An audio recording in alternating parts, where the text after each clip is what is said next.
Gel burada Sümeyye gel. Gel hoca gel. Bir bak. Ayrı bir şey var. Kalabalık da bayram var. 39 kaç numara bir şey? 32 yok. 16 yaş.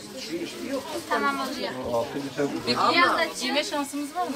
Abla kim sana söyledi ya? Abla kim sana? Sümeyye. Sen burada dur. Sümeyye burada dur. O güzel.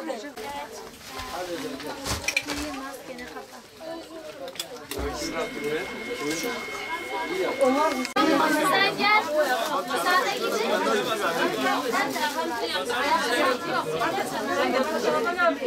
gidin. Abla amca. Biraz da yüzün gülsün. Gidiyor inşallah. Biraz yüzün de gülsün. Allah razı olsun. Allah Teala sizi salahlardan eylesin. Bayramda bunları giyeceksiniz. İnşallah Teala. Hepiniz böyle istediğiniz elbiseyi mi aldınız? Evet. Aferin. Ne diyeceksiniz şimdi bu size yardım eden amcalara? Teşekkürler. Allah onlardan razı olsun. Allah onların hayrını kabul etsin. Allah sizi bağışlasın. Bugün Ramazan ayının son günleri. Ramazan bayramına 3 gün kaldı. Biz de bu bayramda özellikle yetim çocukların mağdur olmaması için, yetim çocukların bayramı yaşayabilmeleri için hayırseverlerin bize vakfettiği yardımları, bağışlarıyla bugün çocuklarımızı inşallah Teala giydirmek için burada bulunuyoruz. Malumunuz bayramda sevinmek tüm çocukların hakkı. Yani sadece bayramda sevinen annesi babası olan çocuklar değil, bilakis özellikle yetimlerin bayramda giyinen çocuklara bakıp mahzun olmaları, bakıp onlara üzülmeleri gerçekten bizi çok özer.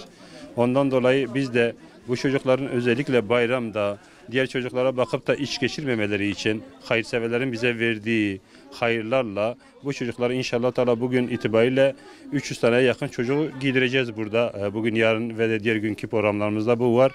Daha önce de giydiklerimizle birlikte bu sayı sadece burada 500'e yakın oldu inşallah Teala. İnşallah bu çocukları giydirmek, bu çocukları sevindirmek bize peygamberden kalan bir mirastır.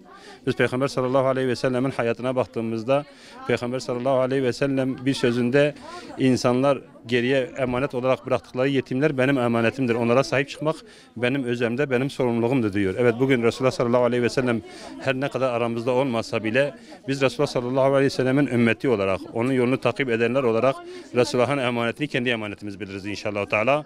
Onun sahip çıkması gerekenlere bizim sahip çıkmamız gerektiğini de çok iyi biliriz. Biz de o her bir yetimi kendimize bırakılan bir emanet, peygamberden bize bir emanet olarak görüyor. İnşallah Teala o bilinçle, o şuurla, İhtiyakla inşallah Teala bu yolumuza devam edeceğiz. Rabbim hayır sahiplerinin hepsinin hayrından kabul eylesin. Rabbim bizi hiçbir zaman bu yetimlerin duasından mahrum eylemesin.